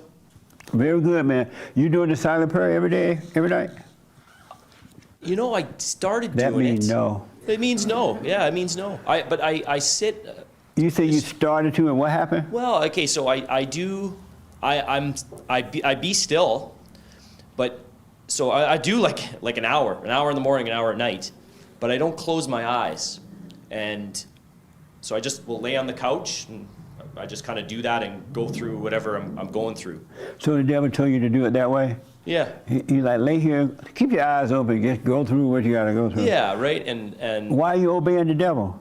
Yeah, I don't know. I guess I'm not ready to not obey the devil. I guess really is what it would be. But I see that, and that's okay. And I'm here on my trip, and I could see that the last few days. I went back to it. I don't know why. I still like my little lay down with my eyes open thing. But you should end with. You already know where it is. You've seen the prayer, but you just don't do it every day. Yeah, I don't like. When God say pray without ceasing, you thought he was playing? No, I do pray without ceasing. Like I'm watching myself throughout the day. I just haven't specifically. I haven't committed to your silent prayer. Is what I haven't done. Well, it's not mine. It's mine that I put it on the tape thing, but it's in you. Yeah, It's yours. It's everybody's. Right. It's not just mine. Yeah, and so I guess yeah, it's not really yours. There's nothing. One thing belongs to that anyone, God so. said that is so true, he said that now that he's back in his body, and whenever he feels himself drifted away into this illusion, he closes his eyes for a few minutes and he can see the bright lights, the starlight that he saw up there. Right. And that's what's going to happen for you too. Yeah. You want to see the light in the darkness. Right. But if you think this other way is working for you, it's up to you. It's up to me. Right, that's right. And you don't care. Right. Amazing. Yeah. Okay. It's amazing that people let the devil talk them out of being still, huh? Now, if you were getting up hooping and hollering every day, or getting on your knees and crying to the Lord, the devil would have no problem with that. As a matter of fact, he'll wake you up and try to pray. But when you let it go, he doesn't want you to do that. Because he knows all that hooping and hollering, you're just praying to him. Isn't that amazing? Yes, ma'am. Did I see your hand? Yes. Okay. So I've been doing the silent prayer. The first time I did it, I was listening to you while I was doing it. Yes. Do you suggest that we listen to the SoundCloud thing all the time, or should we lean off of it and be silent and not listen to you? Eventually, you will not need it. Okay. When you get to that point where you see you don't need it, and the one thing I want you to watch out for, if the devil tell you, oh, you need that. Let's say you try to do it on your own, and the devil tell you, oh, that wasn't the same as it was with Jesse. You need the tape. Then don't do the tape. Do it on your own. Because that's just another thought coming from the devil, right? But as long as he's not telling you not to do it, you'll be fine. But if he's telling you not to, don't listen to thoughts about it. But you'll wean off it naturally because the light will take hold. Amazing. The young lady in the back there? Yeah. Did you forgive your mother? No, I've had conversations with her since I last saw you, but I realize I'm just not letting go of things in the past. I'm sorry? I've had conversations with my mom trying to forgive her, but I just see my frustrations coming out, and it's me just not letting go of the past. And you love your frustration? No, I don't. Then why don't you let it go by forgiving her? Yeah. No, that was a question. Oh, I guess I just realized that. So You're not going to forgive her? I am. Because the only way you're going to enter into the kingdom, you have to go and forgive if you're alive. I just still see myself getting, because she will like suffocate me in like love, and I feel she still treats me as a child, and it's just, I'm an adult and I'm going through my own things, and I just still get angry when I see her not seeing me for who I am today. And that's what's hard to let go. Oh, well, let's say you go in there to talk to her and you suffocate her, right? And she give you all this fake love. Yeah. Suffocate and tell her anyway. And then the whole thing would change, and you wouldn't need her to treat you any kind of way. You wouldn't need her to see you in a certain way because you'll stop seeing yourself in a certain way. Yeah. But you got to do it, and then things will start to change. Shaking your boots and do it anyway. Yeah. And if she's suffocating you with hate, not love. Yeah. You know that? Yeah, and that's why I get angry. Yeah. But even if you are angry, you tell her anyway, and a load will be lifted. It really will. Yeah, I believe that. Are you doing the prayer? I am. Every day, every night? Yeah. Nice. See how honest that is? She didn't go, amazing. Any question about that? No. Okay. Or actually, what does pray without ceasing mean? Practice being present. Instead of in your head, thinking about yesterday, what happened whenever, or thinking tomorrow is going to be better. You come bring your mind back to your body, where your body is. Your body is in that chair in this room, right? Yeah. But your mind could be out to lunch right now. Even though he says that, so when you catch your mind drifting away, bring it back to you Okay. and let it go. Amazing. Do you throw rocks? How often do you throw rocks at others? Never. You throwing them at your mama. Oh, I guess. Yeah, I do. Just my mama, though. And you throwing them at yourself. Yeah. But that's why I throw them at myself rather than others. Well, you throwing them at your mama and others. Yeah. So why are you sitting there lying? You see how the devil got you lying? I'm in the illusion. I'm sorry? I'm in the delusion. That's right. Well, just pay attention to that, all right? Okay. You'll be fine. Yes, ma'am.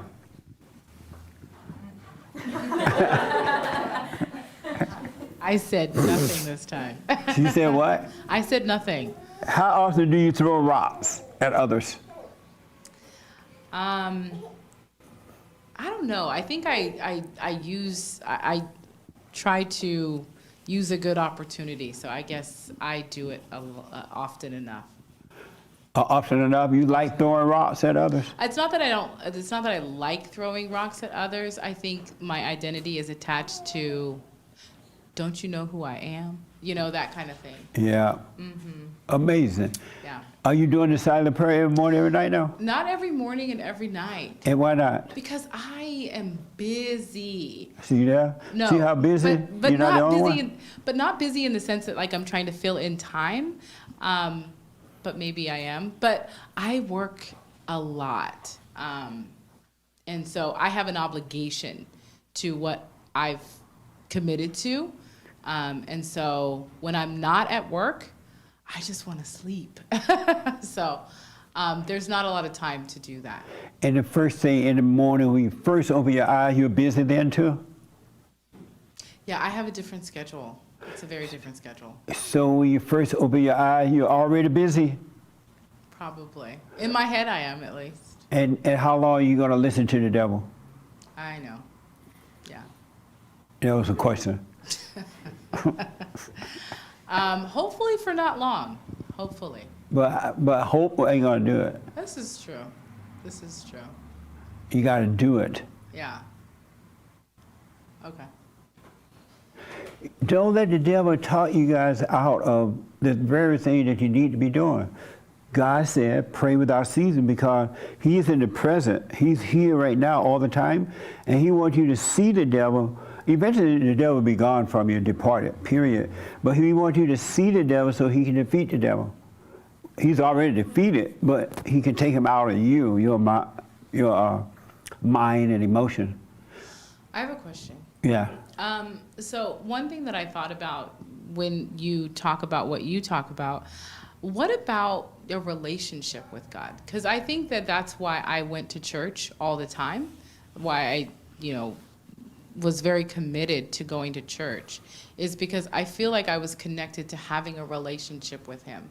And I feel like some elements of the silent prayer and just being free of all thoughts, I feel like in some way there's like this missing part, which is having a relationship with God. And so you had a relationship with God before? I thought. What kind of relationship you had with him? That I could talk to him, that I could come to him and just, have a conversation and tell him how I'm feeling. And that felt like a relationship? Mm-hmm. But that was a bad marriage. It didn't work. You notice that? No, I didn't. No, I don't notice that. I feel like now sometimes I catch myself going, is this really even hitting God? Like, is it really reaching what I want? But it's still something that it feels like it's missing. And what is missing is the relationship you thought you had was just an idea. You did not have a relationship with God. You had a relationship with Satan, calling him God. And when you were talking to him, you were talking to the devil. That's why nothing changed in your life. It only got worse because you were worshiping the devil, calling him God. God said that we don't know what to talk to him about. We don't know what to ask for. We don't know what we want. Be still and know me. And we have a Holy Spirit. He will do it for us. But that makes me feel bad for I don't know, it feels almost like childlike. It makes me feel bad for like the part of me that really just tries to reach out. Like it really makes me feel bad for myself. And I need no pity at all. No, you're not going to get in this room. But nonetheless, I just feel bad because I think about myself and I'm like, God, I work so hard to build a relationship and to be connected and to do all the things. I feel bad. And who is the person that's feeling bad? Me? Who is you? The person sitting in this chair? And why do you think that's you? Because I'm sitting in this chair. Really? And why would you feel bad about it? Because if it really wasn't going anywhere, if it wasn't doing anything, it just feels like, God, that person is working so hard at something that's not actually working. Right.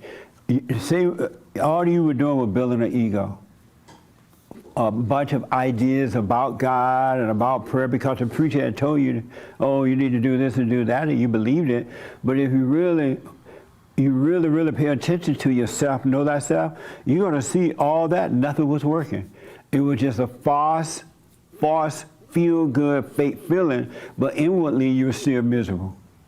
But can I just also ask one more question? Yes. With Scripture, there is some elements to Scripture, like the whole book of Revelation, or when it talks about I think it was 10 virgins and having their lamp oil ready. Like there are certain distinct parts of the Scripture that I'm just like, well, why would God make that revelation if we weren't supposed to do anything with it?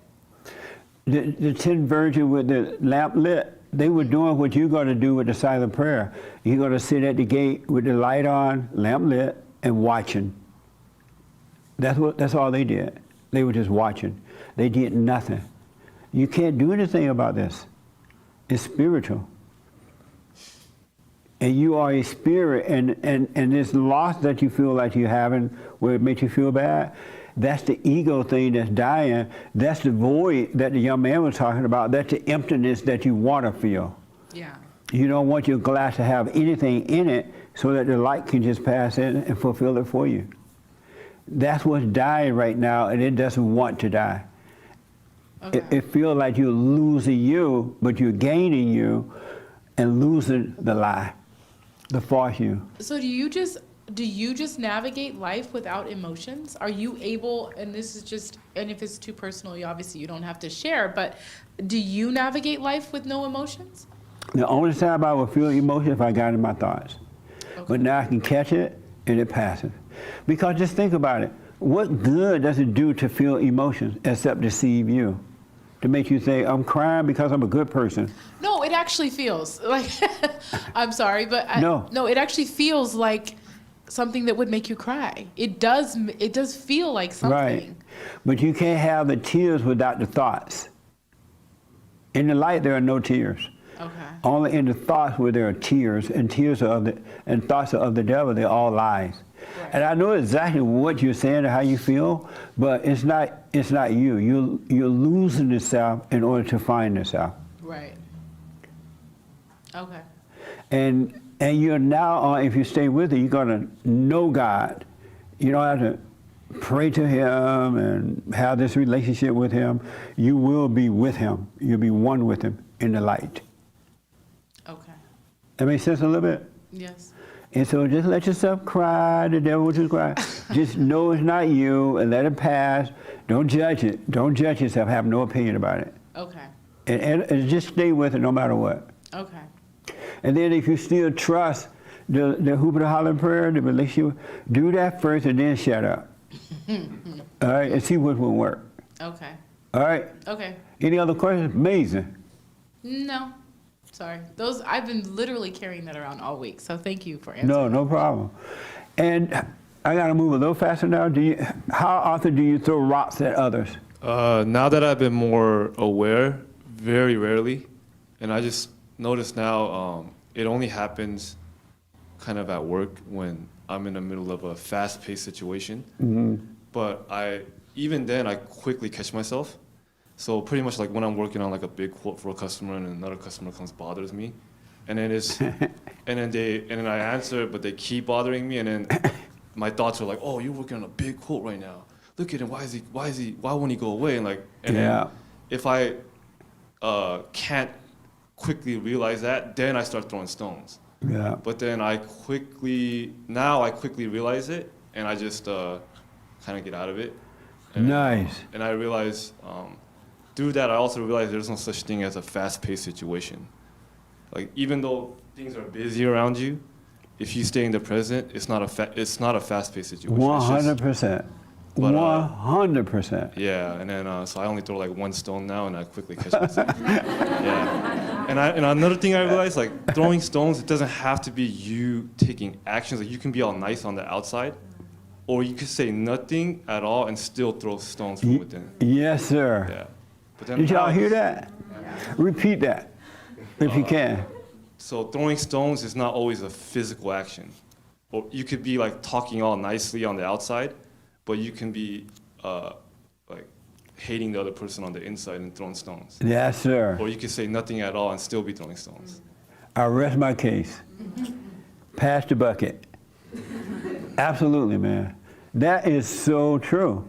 This is such a good question, because you could just be doing it, not even realize what you're doing, and doing it. Absolutely, man. Amazing. How often do you throw stones at others? All the time. All the time. And why?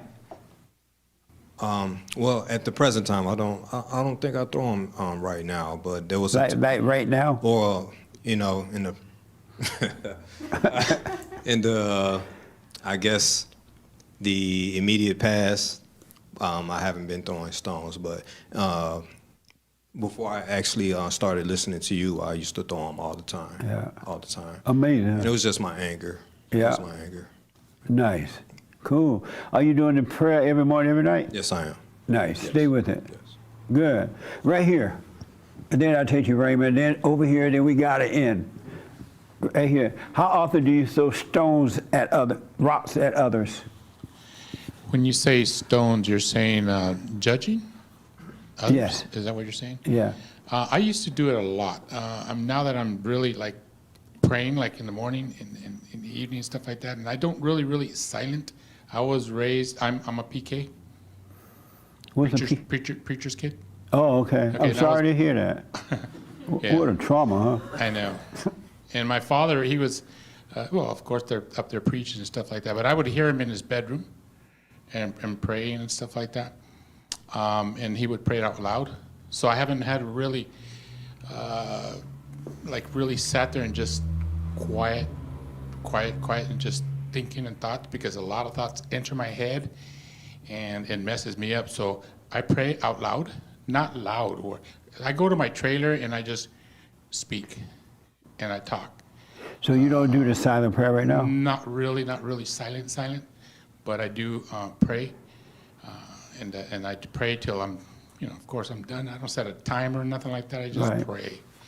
But since I've been listening to you, it's been really helping me and removing a lot of anger, which I did have. I had it for my father, and after he passed, I realized I had to forgive him, and I did.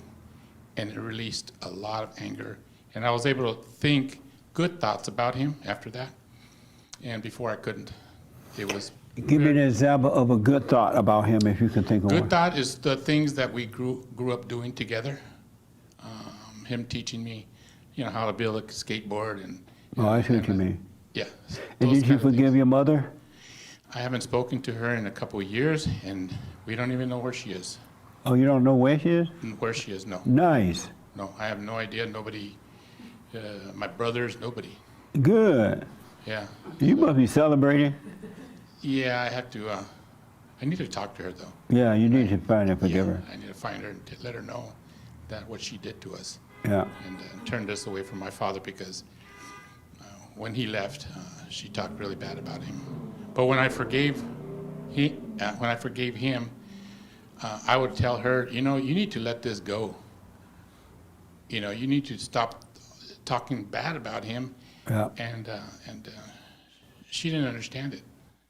So that's what I have to share with her, because she has to release it too. Nice.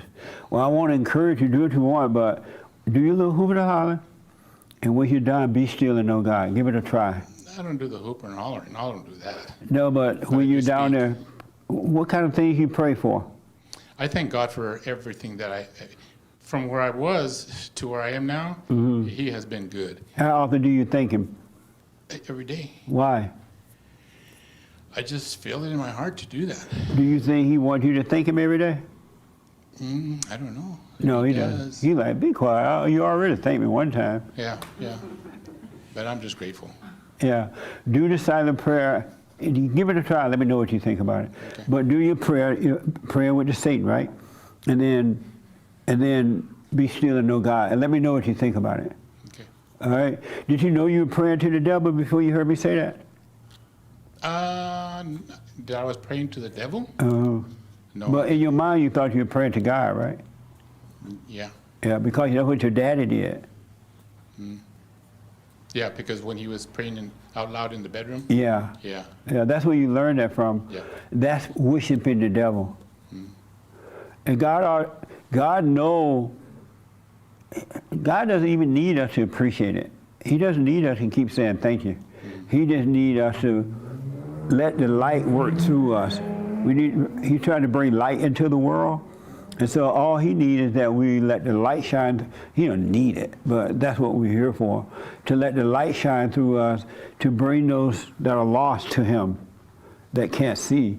And He's going to provide all this stuff for you, and He doesn't need you thanking Him over and over again. Really, He already know you appreciate it.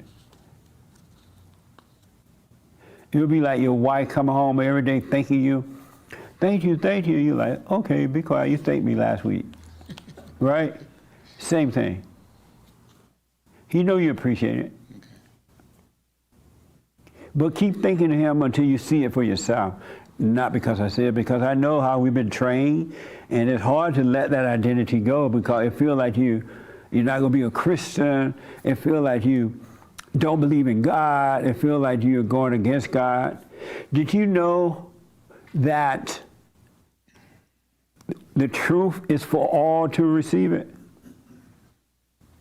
That wants it? Yeah, Did you know that the same truth that was in God, in Christ, is in us too? It's the same thing. He didn't treat Christ any differently than He treated us. That same truth that was in Christ is in us. It's no different. We already know the truth, and it's the same truth that was in the Son is in us as well. But people got Christ in such a magical way. They think the love and truth that He had is not in them, but it is, because it's in their imagination about Him. He said He was our brother, and the same thing He did, we should do it. We will do it, and you will when you come back to the Father. He didn't just give Christ that love and kept it from us. That make sense? Yes. Did you know you had the same truth and love in you that Christ had? I was hoping I did. Good. It's there. But you got to let go and let it happen. Yeah. All right? Yeah. Amazing. Amazing. Yes, Raymond. Man, the time going. And I know y'all have so much to say, right? Yes, Raymond. I saw your hand. Okay, about throwing stones at others before. How often do you throw rocks at others? Before I committed myself to prayer, every chance I get, and yet it was nothing compared to the boulders I hurl at myself. Yeah, amazing. And are you still doing that? No, throwing rocks at others, no. How about yourself? I have to watch myself before hurling boulders at myself. Nice. Okay. Amazing. Any questions are coming over here? How often do you throw rocks at others? I relate to what this gentleman said over there as I watched this biblical question. There's a lot of rocks being thrown without, I'm not physically doing anything. I can just see it and I catch myself, and I've kind of made a joke about it 'cause like seeing it so much, I'm like, wow, you're throwing another, you're really throwing, while you're typing an email saying completely, they're not even, rocks aren't even on the menu. I'm like laughing, going like, wow, I got a little rock machine going on in there. Amazing. You know what I mean? So Yeah. it's good to see it. Amazing. Yeah. You doing the silent prayer every morning, every night? Yeah. Nice. Stay with it, stay with it. I am. Okay. There's no other way. It's not. I can't imagine not being still and knowing the Father. It's too risky. It's like you leave the door open for the devil to come back in because you have no one to fight for you. You can't beat the devil. Look how hard you wrestle with your imagination. It still controls you. You still have fear. You still have fear. Anyone that has anger has fear. And it's up here. It's not even real. That's what's so weird about it. Yes. How often do you throw rocks? I appreciate what he said as well, because when I initially heard the question, my ego rose up, and I'm like, oh, I don't throw rocks.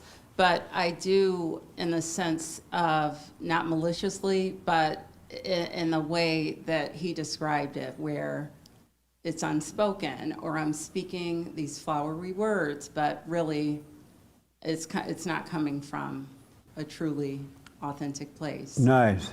I love it when he said that the people, sometimes the nice people, they seem so nice on the outside, all friendly, bring you some coffee and everything, or whatever, and the inside they're evil. They'll throw a rock like not going north. I should put poison in this coffee. I don't feel like, I don't want to bring no cupcakes tomorrow. And they'll bring them, and people say, oh, nice cupcake. I like, thank you. But inwardly they think, it's amazing. May I make a quick Yes. comment, because I know we're closing soon? Yeah. I encourage everyone out there listening, it's really geared in particular to young men, all men, to tune into Wow Hassan. I listened. Hassan. Oh, yeah. I listened to what the a debut. mess. That debut show, though, Jesse. Yeah, oh, my goodness. it was fun. was so, I thought that his conversation with his dad was so meaningful. I thought he did an amazing job.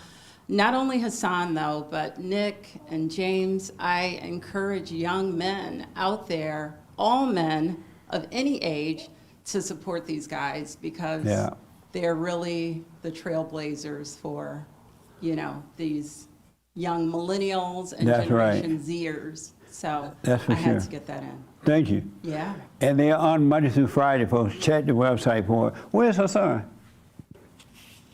That's Hassan. Come here, Hassan. Of course. Come here, Hassan. Great job. What the? That's Hassan. He's on every Wednesday now at 11 a.m. on our network. And he wears his socks everywhere. Their shoes. Believe it or not, they are shoes. Do they look like shoes or socks? They look like socks. They look like socks, yeah. But cool socks. Very cool. Nice. In 10 years, we'll all be wearing them. I bet. You're a jet setter. I'm You're telling a you. Trendsetter, right? I hope. How often do you throw rocks? I haven't thrown a lot lately. I know what it's like to throw rocks. I used to do more. Yeah. I do silently pray every morning and night. Good, man. I read about it from other Christians a long time ago, and when I heard you talk about it more, a lot of it came together. I was like, oh, I've heard this before. This is good. And you went and forgave and all that too, right? Yeah, my parents actually asked me to forgive them, Oh, nice. so that was good. That's easy. Yeah. Good, man. Amazing. Right here and then right here.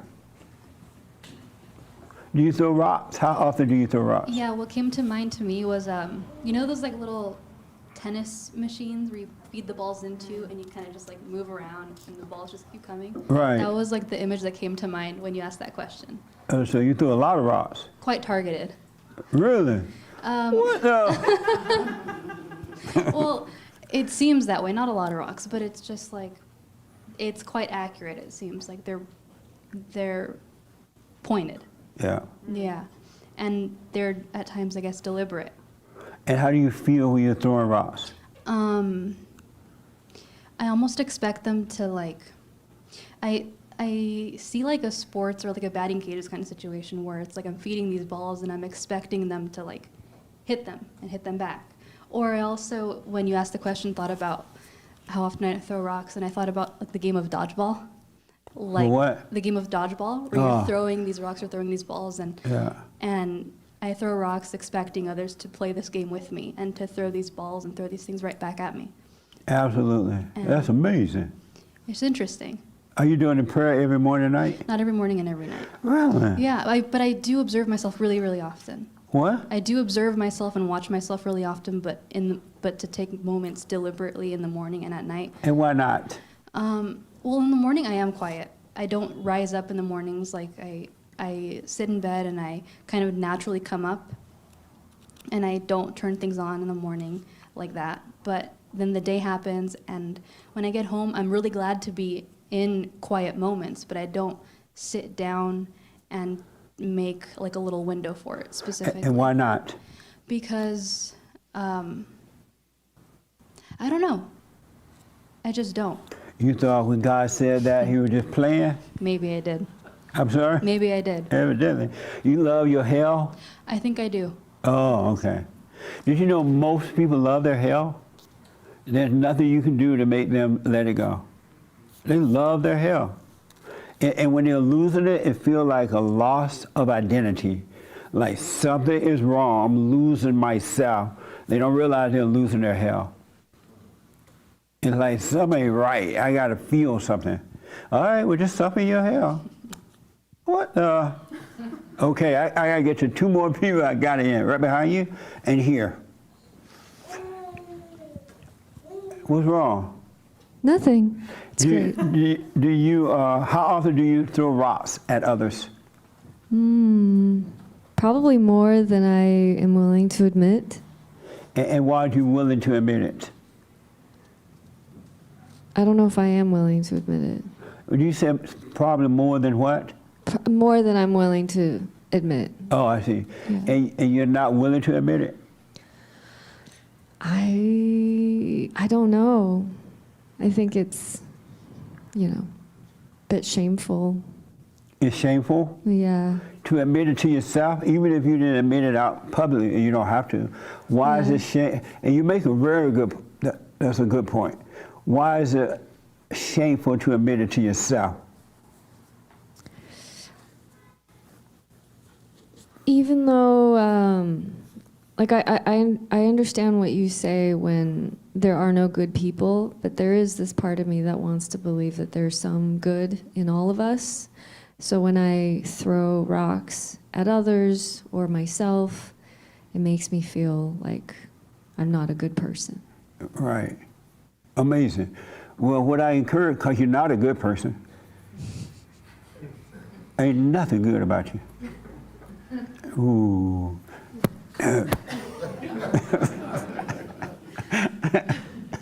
How does it feel to hear that? Even though you're soft-spoken, you dress nice, you can really sing, and you're pretty, you still ain't no good. Gosh, how does that feel? I don't know. Honestly feels like, it feels weird and it feels like relieving at the same time. Nice. When you can see that there's nothing good in you, you ain't no good, you'll be free. As long as you think you're good, you're gonna work at trying to pretend you're good. And it's gonna work you overtime and you still be nothing. No good. I feel like I'm in like military training, when you have your ego just like demolished and then rebuilt. Or not your ego rebuilt, but perhaps your character. The old abnormal nature is being destroyed, and the new nature, the nature you had before you were traumatized, you start living in that. That's why the ego must die. So you gotta see that you're no good. And don't try to be good, don't try to be bad. Just be. All right? But you ain't no good. Ain't nothing good about you. I honestly, I do struggle with that. Just like, I have a hard time with that, because if we're born perfect, how are we not good if we're perfect? How are you good is the question. Maybe I'm conflating good with perfect. Are you perfect? I mean, weren't we all born perfect? Are you perfect?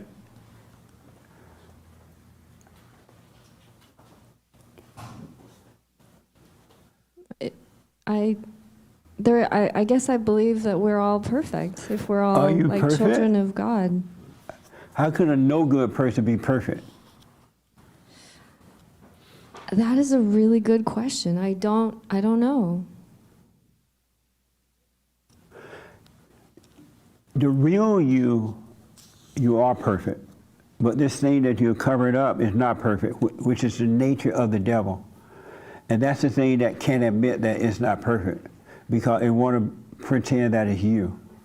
But when that died, the real you, created in the image of God, one with the Father, you are perfect. But you don't know who that is at this point, because you won't let this other thing go.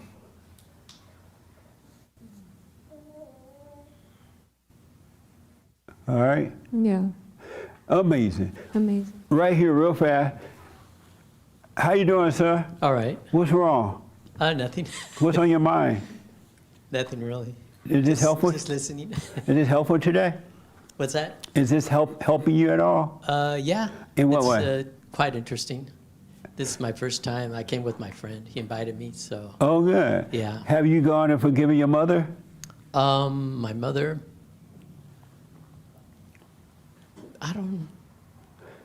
I don't think I have anything against my mother. Both of my parents passed away already. Oh, they did? So, yeah. So your mother was perfect? No, she wasn't perfect, I don't think. But I mean, I never had nothing, I guess, I didn't feel anything bad about her, I guess you could say. You know, I didn't have any regrets for my mother, really. Were you close to her? Yeah, she treated us very well.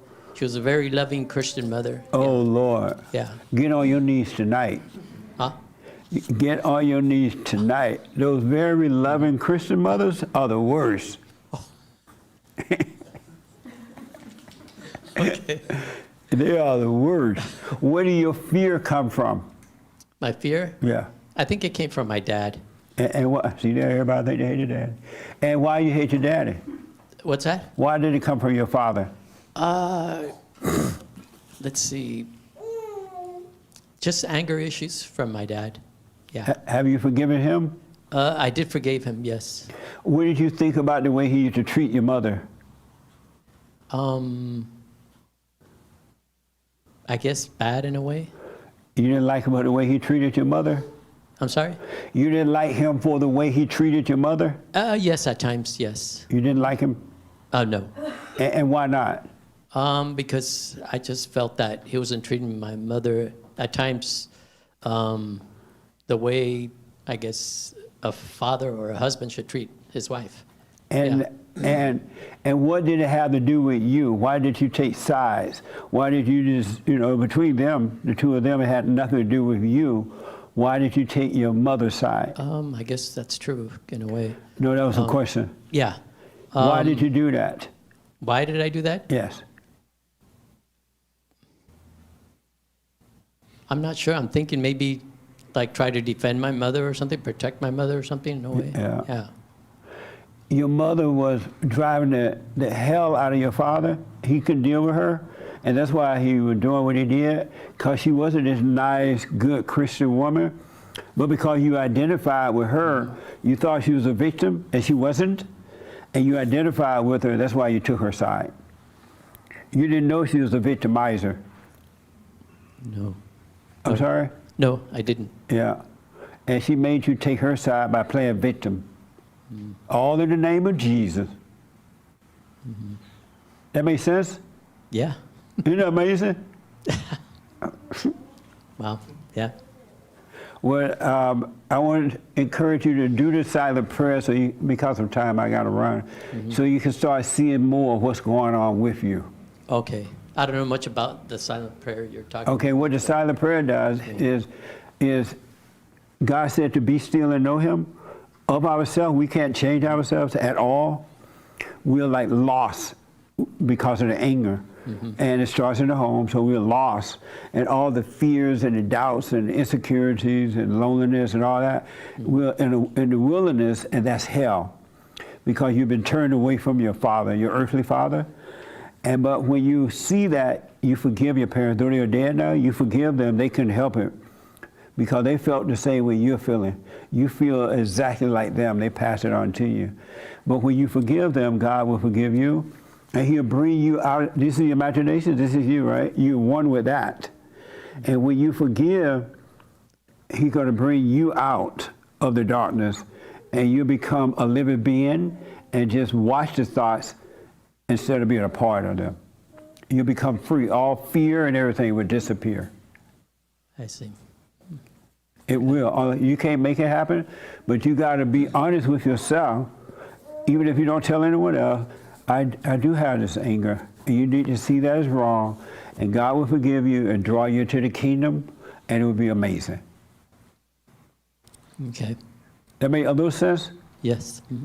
So give it a try. Let me know how it goes. Okay. All right? Thank you. Amazing. So let me just say about the rock thing.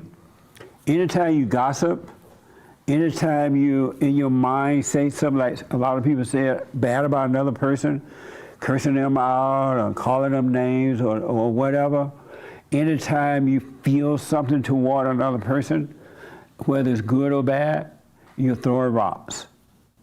Anytime you judge yourself, you put yourself down or build yourself up, you're throwing rocks. You're playing God. And that's evil. But and because of the short time, when you start to see that you're doing it, though, that is happening, because it's really not you that's doing it, but when you start to see that it's happening, that's all you need to do, is to see that it's happening, and seeing it will change it. It will change it. Does that make sense? But the devil wants you to think that you got to do something. There's nothing you can do. There's nothing you need to do but to see it. And then it'll start changing. It will change by itself. And then you'll wake up even more so within yourself, and you will see that, wow, the same thing that was driving me is driving this person I'm throwing the rock at. I have no right to do that. And you will stop doing it. And that's what it means to pray for one another rather than try to hurt one another. Because you see it's the same devil that was in you. And he's making you do that. That's not even you that's doing it. And when you get in the light, and you're on your way right now, you're going to see that people just, it's not them. And there's no reason to hate them. They can't help it. Forgive them, they know not what they do. But you got to see that about yourself first before you can see it in anyone else. It starts within. The kingdom of heaven is within. Everything we are, everything we need, everything we want is already done. We have it already, but it comes from within. You're not going to get it from without. You get material things from without so that you can live on the earth with it, but not as an identity. And in closing, from this moment forward, never, ever, ever let the devil or any other human being attach an identity to you. You want to overcome identity. That's what the death of the ego is all about. So I don't care what they say to you about you, don't accept it. Don't get mad about it or glad about it. You're trying to overcome these identities. You're not smart, you're not this, you're not that, you're none of the things that you say that you are. So stop calling yourself those things. You're really none of them. It's the spirit that made a home in you. And he is deceiving you to make you think that. If you got a job, you're not your job. If you're a nurse, your job is a nurse, but you ain't the nurse. So don't identify with your little white uniform on, walk up down the hall, put on your little red pen, now you think you're better with your white uniform and American flag. Stop watching, just watch it. Stop getting identities. You want to see it for what it is. It's evil. All right? You're neither good nor bad. You're neither a sinner nor a saint. You're neither this or that, and you've never done one thing wrong in your whole life. It was never you. So stop. Satan judge you and condemn you. He may influence you to do something that seemed to be wrong, and then he'll condemn you for it. And now you want to jump off a bridge or get high. It's not you. You've never done. God is not judging you. He loves you. He has defeated the devil. He is not judging you. So do the silent prayer. Stay with it. Be willing to travel this journey alone. You can't bring anybody with you. And that doesn't mean you're not going to see how to deal with other people. You're going to deal with the world in a perfect way, but you can make other people get on this journey with you. Your kids, your husband, your wife, your friends, your co-worker, the preacher, the teacher. You can't bring anybody along. You got to travel this one alone. All right? So stay with it, stay with it. Don't give up, because the devil will try to talk you out of it. And in closing, if anybody makes you feel bad or feel good, don't blame them. It's in you. It's in your house. And all they did was brought out something that was already there, and be glad they did so you can see it. All right? So stay with it, stay with it. No announcement for this week. Don't forget, for your tithe and offerings or donations, go to rebuildingtheman.com. And your super chats, and by the way, those that don't know Hake, his show is on at 9, right after my show. And he white. And then Joel, Joel on Tuesdays, he black. And then the Anchor Baby. Everybody know the Anchor Baby, right? Yeah, at 12. And then on Fridays at 4. So we're building a network of 24-hour talk with men only. And so that we got one brick at a time. Now Hassan is there, so it's happening. So we need your support. Thank you for those who have not given. I know I don't mention it a lot, but they're like common sense would say, you know what, I'm getting help there. Let me give back without having to be told all the time. So give, all right? And do the prayer and watch. I'm telling you, all you have to do is watch. Y'all understand that? There's nothing else you need to do. Don't even do anything else, or you're keeping yourself in hell. Watch what's happening inside of you. The fate you, the not you. All right? So we'll see you tomorrow on the radio. That's it.